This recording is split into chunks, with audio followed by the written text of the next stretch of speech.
Hey, this is Needed Conversations with Ryan and Victoria Cole. So glad that you joined us for today's episode. We've had some great conversation these past few episodes. It's actually have been some of my favorite episodes. Personally, we really were like diving deep, really wanting to give you guys a lot of great content. And this is based on a book that we are actually going to come out with called Needed Conversation. It's going to actually fall back onto what this podcast is called, Needed Conversations. And it kind of stemmed out of wanting to give you guys the tools in order to communicate more effectively and just really break it down. And it has been a really incredible conversation. I have really been enjoying it. Yeah, this is all sort of a lead up to what Victoria announced just now, which is our next book is going to be called Needed Conversations. We're still working through the subtitle, but the book is going to be about communication. One of the things that we did on Instagram with our audience was poll, like, what is the biggest challenge in your marriage? Is it sex? Is it money? Is it communication? And by far, it was communication that most people had a problem with. And if you think about it, you know, better communication leads to better sex, leads to better money management, leads to better parenting.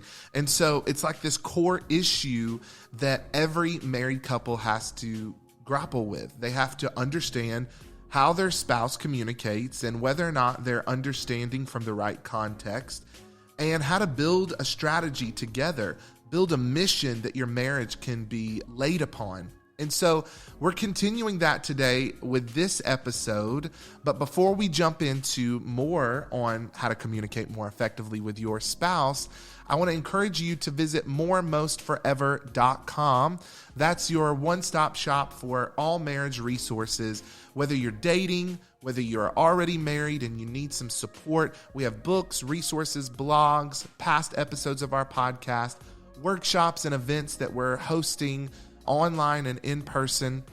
And so I want to encourage you to go visit that website. And while you're there, we want to ask you to become a partner of our ministry. It's called Empowered Culture Ministries. And we need your support. We're a nonprofit. And so we have a big vision to reach more couples. We're counseling and coaching couples every week. We have a vision for a retreat center, a property. Our ministry needs supporters just like you for us to be able to do this every single week and continue to deliver this kind of content, which takes time, effort, study, editing, equipment, all of that. And that's just the tip of the iceberg. So would you go now to moremostforever.com and become a partner? Hit that donate button, give any amount, or you can give monthly. Let's jump into this conversation today, Victoria. I know week one, we talked about prayer, which is the foundation for better communication with your spouse. In fact, it's the number one thing. And you should go back and listen to those episodes if you haven't already. And then week two, we talked about The table. And that is the centerpiece of the strategy that we are offering you guys when it comes to better communication in marriage. And the table is something that we see all throughout the Bible that God used as a way to commune with his people, because in the Bible, the word table was often used synonymously with the word altar. And it was a place where offerings were made. It was a place where we communed with God. And then we see, even in the New Testament, it's a place where pivotal moments happened in the story of Jesus as he was led to the cross and he died and was resurrected. What happens at the table if it's transformed into an altar? Well, something supernatural happens. The spirit of wisdom and revelation comes, and you're able to grow together with whoever you're communing with in Christ. Now, as it relates to marriage, that's got to be the center. I love that you just said the word communion, because it's really what it is. That's what happens at the table, is us participating in this communion together. And the word communication stems from that. And there's definitely a lot of aspects to communication and how to effectively communicate. We kind of gave you guys some tips and pointers on our previous episode, but we really wanted to dive in and really kind of set the tone as to how to approach your spouse at the table and how to effectively communicate where it doesn't become a reactive conversation, but it's proactive and it just becomes organic and natural. Yeah. So let's say we convinced you in our last episodes, or maybe even the last couple of minutes from this conversation, and you're like, okay, prayer. Okay, I'm going to dedicate myself to praying before I talk with my spouse. Okay, establish a table in our house, a place where we can communicate without distractions, where we come to that table and it becomes an altar, a place where we lay our hearts transparently before one another. Okay, but where do we start? Okay, what do we talk about? Like, what are the topics that we should bring up?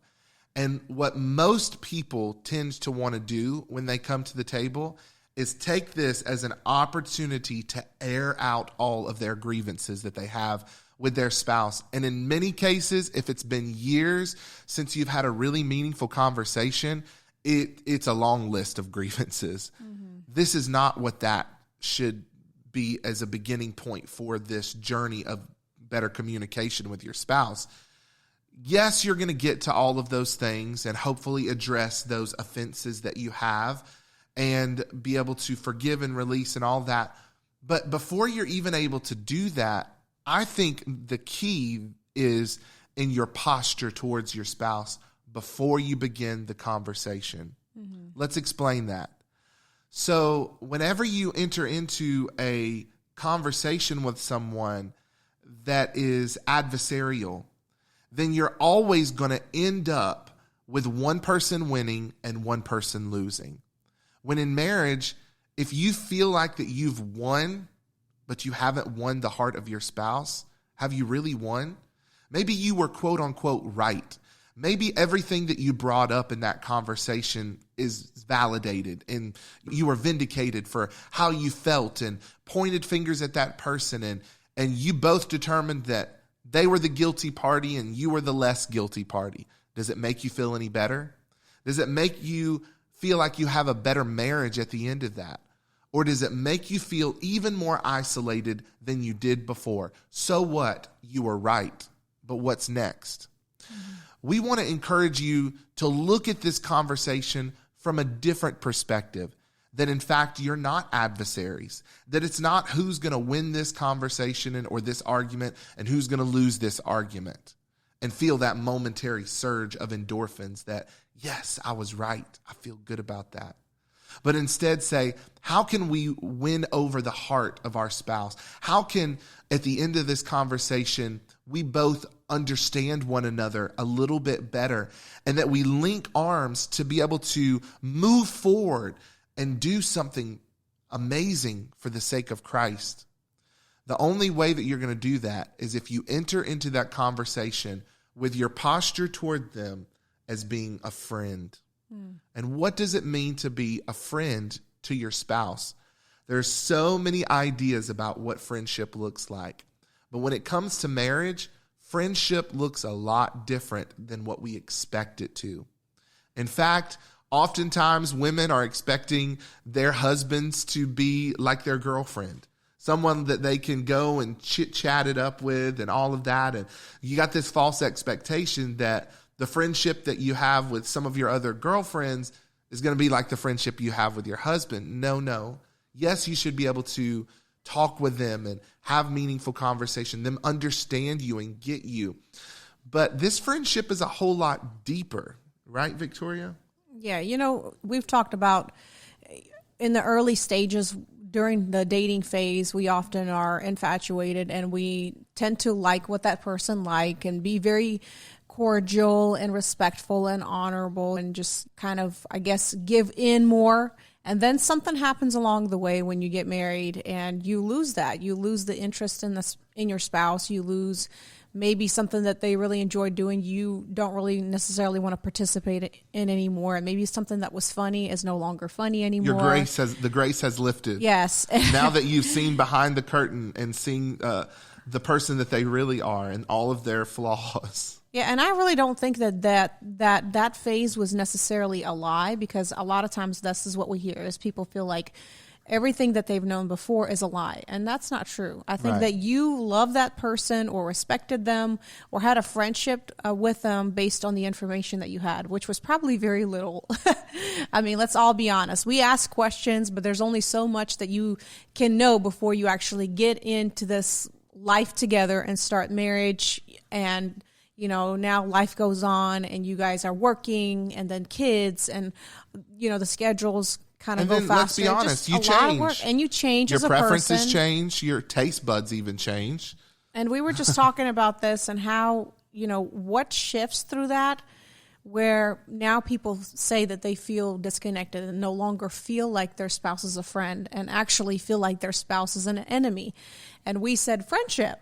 Friendship is the core thing that needs to carry throughout the life. And we were talking about this like, well, how do people get back into that friendship when now they're at a place in their marriage where their spouse is an enemy? Like, where do you go back?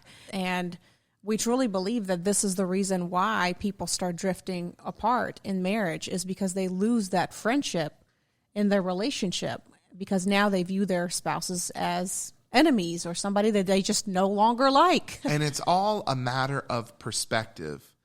And I know that's hard to swallow when you're in the midst of this trying relationship, that maybe it wasn't all that you hoped it would be. Maybe you're disappointed with where you are in your life right now, and your posture towards your spouse is that of an enemy. Or maybe it's that they're not an enemy, they're just a coworker. You're a roommate. Maybe you don't hate one another, but certainly the spark isn't there. It's because your posture has changed towards them. What started off as a friendship, you were genuinely interested in their likes and dislikes. You've eventually turned inward and you've become selfish. And we like to point to the other person and say it's their fault, but we really have to take personal responsibility for how we have positioned ourselves towards our spouse. Even in your body language, if you were to assess the way that you are towards your spouse when you're sitting on a couch together, or whether or not you look at them in the eyes when they're talking to you, or whether or not you like the convenience of the distractions of cell phones because it makes those awkward conversations less awkward.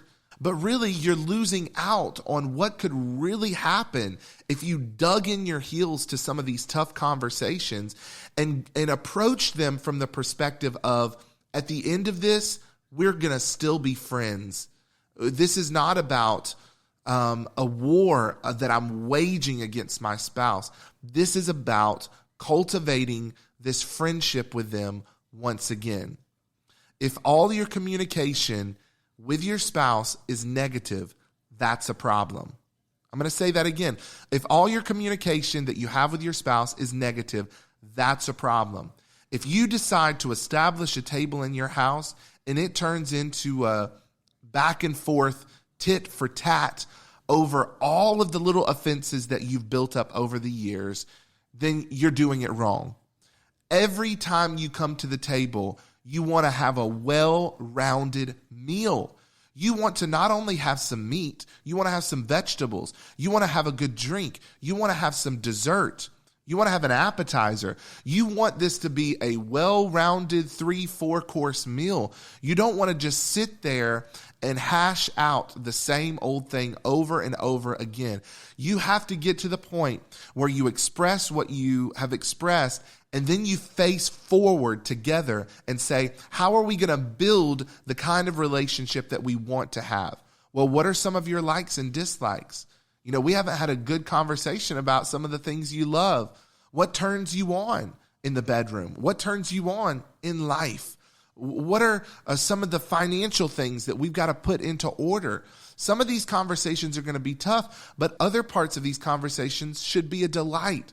What's one thing you're grateful for over the last year? That's one of the conversations Victoria and I have had sitting in the car over the last couple of weeks. I just randomly asked her, when you look back over this last year, what are you grateful for? What is one of the things that have surprised you about our life together over the last few years? What has been one of the toughest things to swallow? And these conversations grew until now we're deep in the trenches talking about the things that really matter and less about, you made me feel bad. You don't understand me. You never get me. You're just like your dad. You're just like your mom. Those conversations will never be fruitful because they're surface level.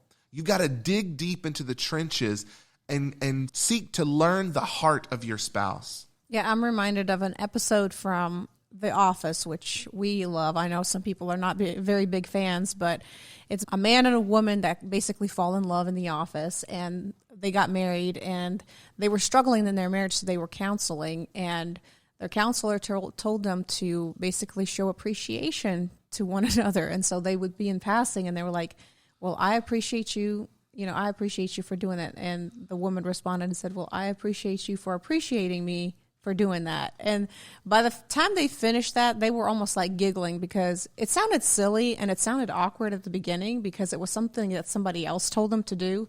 But they recognized that they really just were not being heard.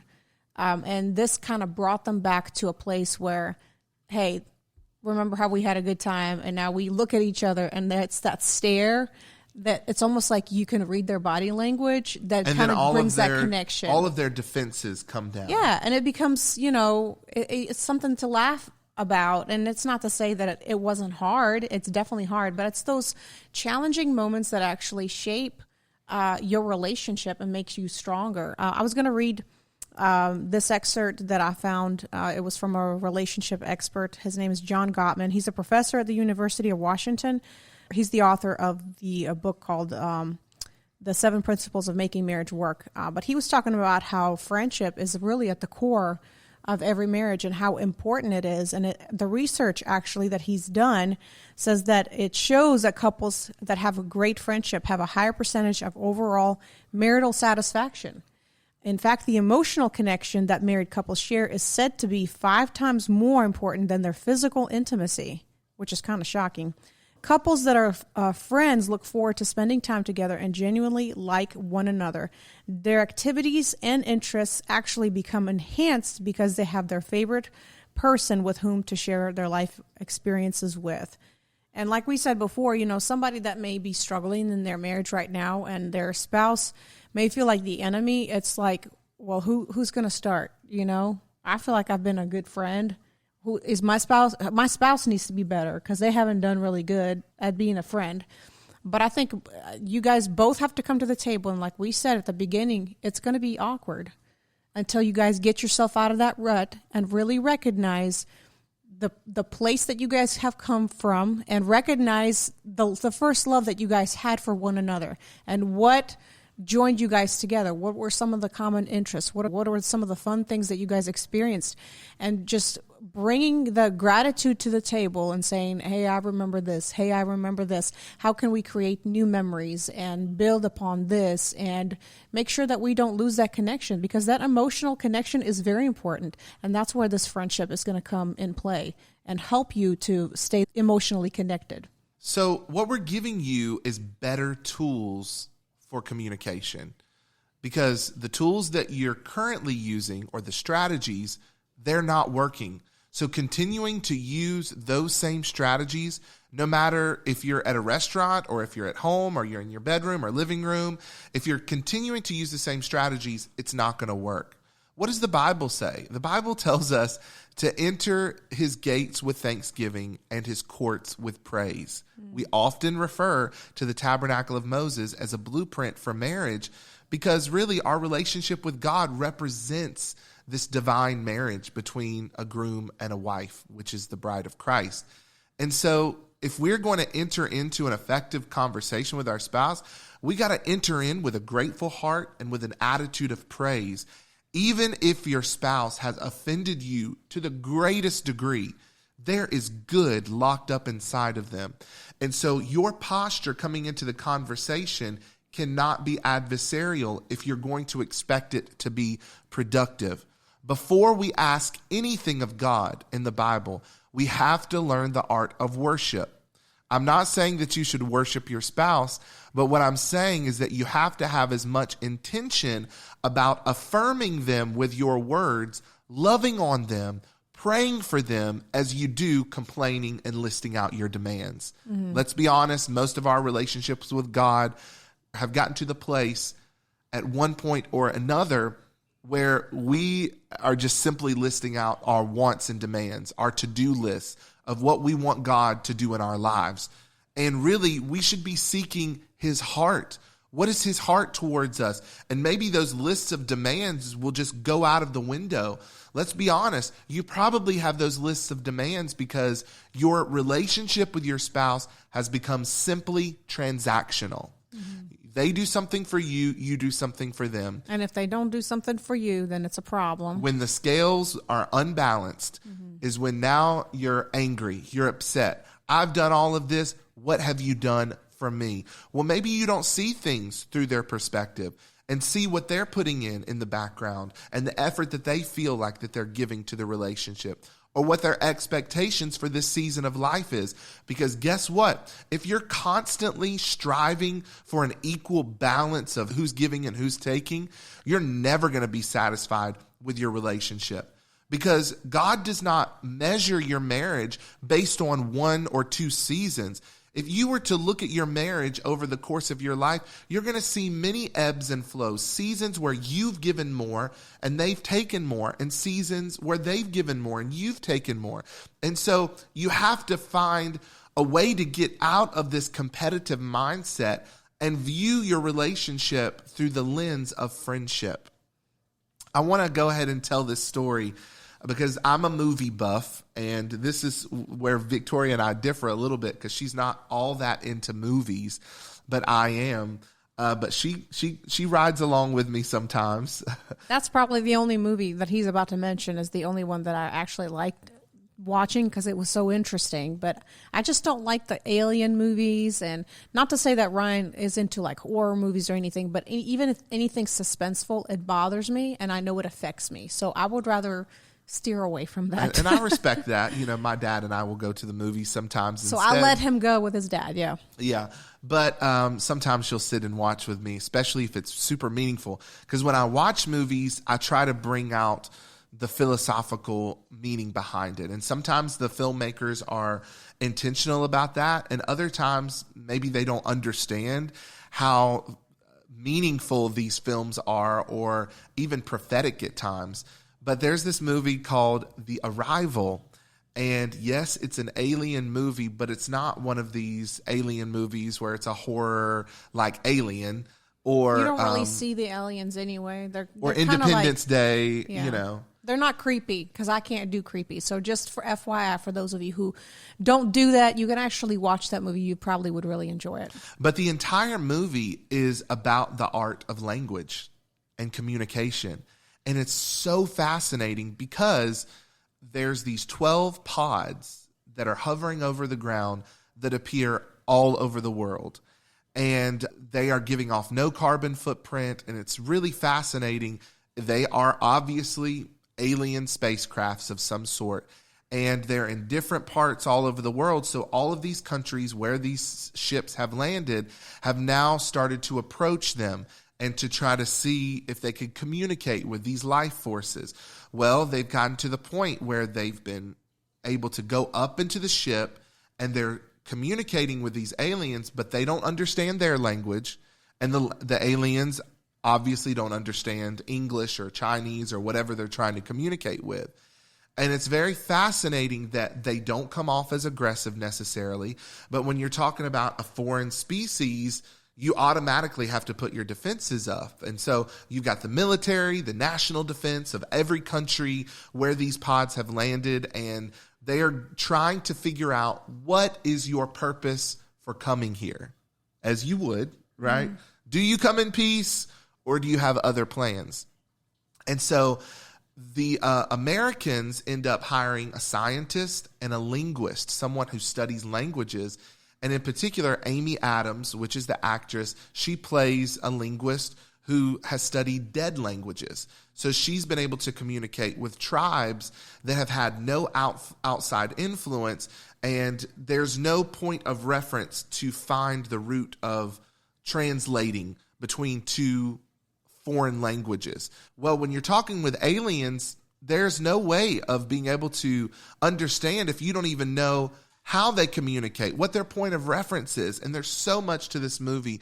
But one of the points I want to make is so the Americans send up their scientists and their linguists, and they begin using whiteboards, and they begin using other auditory things to be able to start communicating. Well, these aliens are communicating with ink, and they're communicating in these circular language things, and they make noises, but do those noises have a meaning?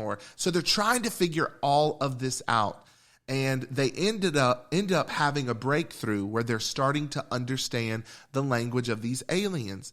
Well, they have the same thing that they're telling the Americans, is that they're telling the Chinese, is that they're telling the Russians. But all of these different countries are using different methods to try to figure out what these aliens are trying to communicate. Well, at one point, Amy Adams, who is this linguist, discovers that they're trying to communicate to us that they want to give us a gift.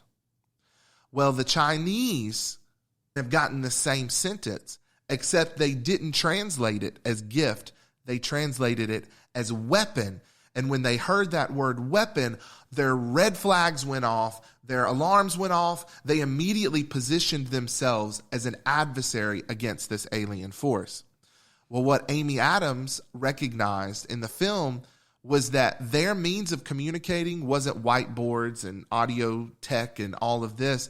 They were trying to communicate with these aliens using mahjong tiles or a board game. And when the way that you approach communication is adversarial, the only outcome you'll ever get out of that communication is going to be us versus them.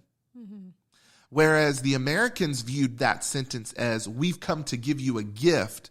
The Chinese translated it through their board game as, we've come with a weapon. Gift and weapon, tool and weapon, those are two different things. And when I look at this movie, I look at how so many of us approach our communication with our spouse, is that if you enter into this thing as an adversary, as all of your grievances against all of their grievances, then the only outcome that you have is one person wins, one person loses, and now you're speaking the language of divorce. How can we divide our assets? How can we go on and find happiness elsewhere? But if you approach the conversation through the lens of friendship and trying to win the heart of your spouse, then and only then will you have ears to hear what they're really trying to say and not what you're imposing upon them and what you're projecting upon them. I hope that makes sense, because when I watched that movie, it was a big aha for me, right? The tools you use in trying to communicate is just as important as what you're trying to say. Mm-hmm. So you might have been talking and talking and talking till you're blue in your face. Your spouse still doesn't get it because the strategy that you're using to communicate is wrong. And so what we want to do today is encourage you to change the posture that you have towards your spouse and really ask God what it means to be a friend, mm-hmm. a friend that loves at all time, a friend that's wanting to lift the other person up, a friend that's seeking to understand, not just seeking to be heard.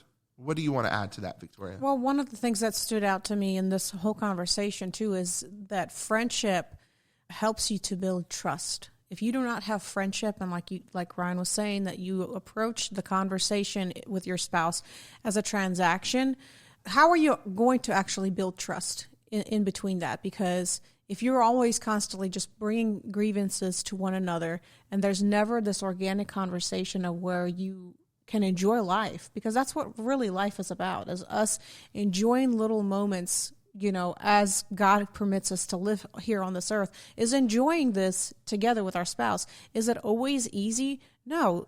Do we always agree? No, we don't. But as we have always said, that you guys need to wrestle with the ideas until you guys can come to some kind of an agreement. It's not about me, letting go of my way or him letting go of his way, but what can we do together to make both of us feel like we're kind of compromising, but we're also kind of getting a little bit of that. We're forging a new path together. Yeah. It's not I'm losing and they're winning and I'm giving over to them. And sometimes that may need to happen, especially when you realize that you are wrong. Mm-hmm. But other times it's not necessarily a starch black and white answer. It's a no, we need to forge a new path together. And when it comes to communicating with your spouse, the timing and the place where you have those conversations can be just as important as what you're talking about. And so again, it's to the strategy of what is the tool you're using to translate between you and your spouse. Is it adversarial? Is it in the heat of the moment? Are you only communicating when you're upset or irritated? Can you be mature enough to step away long enough to gather yourself to pray, as we've said before, and then say, let's go to the table and bring this before God and have a real conversation that's not based on adversarial strategies, but it's based on, I want to know your heart here, because right now I misunderstand your intentions. Mm-hmm. And if I continue to misunderstand your intentions, I will continually be offended. And that's only going to sow seeds of bitterness in my heart. So I want to know where you're coming from. I want to know your perspective, and I want to seek to gain your heart. I was listening to Simon Sinek, who's a leadership guru, and he was talking about how there's a lot of us who use being honest as a scapegoat for being rude and mean. And it's important in all of our conversations to be truthful and honest. Mm-hmm. Absolutely. But there's a timing for everything as well. And there's a way to say certain things, and there's a way to guard and protect the heart of the person that you're communicating with while telling them the truth as well. And he began to tell this story how he has this really good friend of his who she is a performer, and so he went to see her in a play. And he sat there and he said he was bored. It was a horrible play. The acting was bad, whatever. The way he described it, the way that I'm remembering it was that basically it was a bore fest, a snooze fest. And he goes out to the lobby or in the backstage, wherever, after the play, and his friend is so excited, and she comes out in her makeup or whatever. And, I'm imagining that he probably gave her flowers and congratulated her. And she was like, what did you think? And he could have used the thing of, well, aren't friends supposed to be honest, to just completely demolish the play and say, ooh, it was kind of boring, blah, blah, blah. He could have been quote unquote honest, but it would have jeopardized the friendship, because in that moment, she wasn't looking for him to give this blunt, honest opinion about her play. Mm-hmm. She was looking for him to be delighted at the fact that he got the chance to see his friend, mm-hmm. and to see his friend do something that she loved.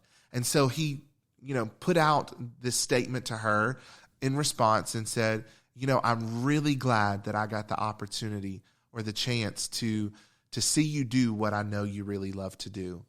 Mm-hmm. And that was just as honest as being really blunt about the fact that the play was boring. And he said, a couple days went by and he called up his friend, and it was in a different setting. All the adrenaline from that moment had calmed down. And he said, I really wanted to tell you, a little bit about my thoughts on the play. And now she was in a position to hear it, and she received it, and she understood what he was saying about the different aspects of the quality of the other actors or the performance, or what she maybe even could have done better. But in that moment, he chose to protect her heart over just being right. Mm-hmm. Because was he right that the play was boring? Probably so. But would that have just crushed her in saying that in the moment? Mm-hmm. Yeah. And we do this with our spouse, and sometimes when we're hurt and we've got pain, we do it intentionally because it makes us feel good. We want them to hurt as much as we hurt. That's a sign that you've got unforgiveness that needs to be released.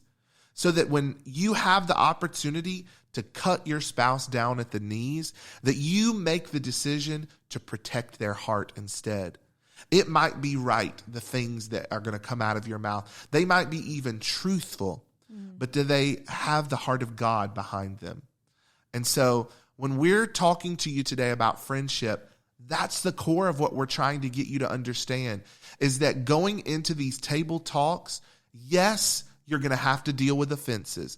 Yes, there's got to be moments where you face the facts of the hard reality and you're heard and you cry and you pour out your heart.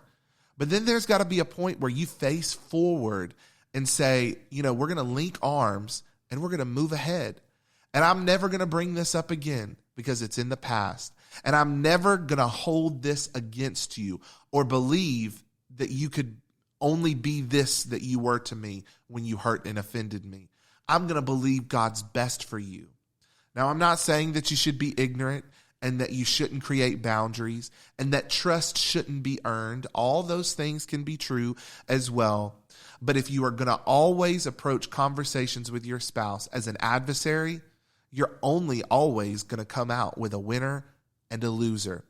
But if you approach the conversation as friends who want to earn and win each other's hearts, then you're only going to always end that conversation stronger and healthier as a couple, and both of you are going to win instead of just one of you winning and one of you losing.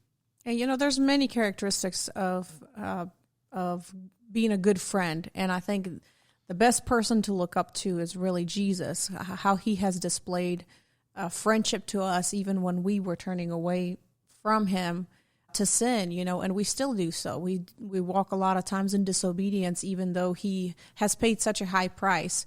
And I'm thinking of this song. I'm an old soul, so I like hymns, and that's kind of how I grew up. And I think of this song, what a friend we have in Jesus, all our sins and griefs to bear. What a privilege to carry everything to God in prayer. Oh, what peace we often forfeit. Oh, what needless pain we bear. All because we do not carry everything to God in prayer.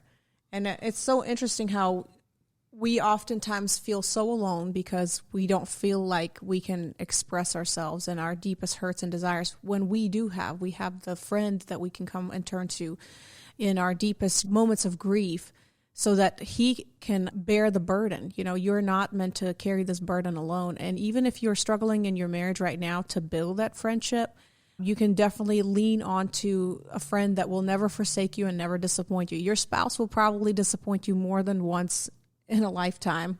And this is why we have told you guys about the foundational principles, which is prayer and having the relationship with God, because he will never disappoint. And having that full cup that is filled by God will always lead you and guide you in a way where you can be that friend for somebody else, whether it's for your spouse, to your children, where you don't approach it from a selfish place, but you approach it from an unconditional place. Just like Christ has loved us, this is the example that we should follow by. So if you are looking for an example of a good friend, you can always look to Jesus and the scriptures and always come before God and bring your burdens before him, because he knows and he hears you. Even before you come to him, he knows what it is that you're going through, and he can give you the strategies that you need in order to overcome this, so that you guys can have a good friendship together and have a satisfaction in your marriage as well, not just going through the motions. Yeah. We're going to continue this conversation on how to better communicate with your spouse in the coming episodes, and we're going to get down into more specifics now. We're looking at the conversations that you should be having, those needed conversations. You should be talking about sex. You should be talking about money. You should be talking about vision, the things you want to accomplish together. You should understand each other's love language, what that means, and how to communicate with your spouse in the way that they're going to hear it throughout the day. And of course, you're going to have to talk about, what do you value? I think that's the most important thing, and probably where we're going to start the next conversation. What are your values? What do you cherish? Do your values align with your spouse? Why or why not? And how do you get on the same page when it comes to what you truly value? Because what you value, you will prioritize. And so understanding what your spouse's values are might help you understand why they put their time where they put their time, and why they put their energy where they put their energy. So make sure you stay tuned as we continue this series on communication.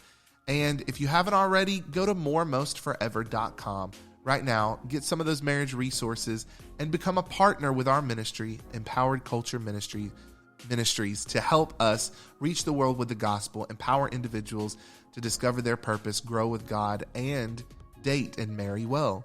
So until next time, This has been Ryan and Victoria Cole with Needed Conversations. Thanks for staying tuned.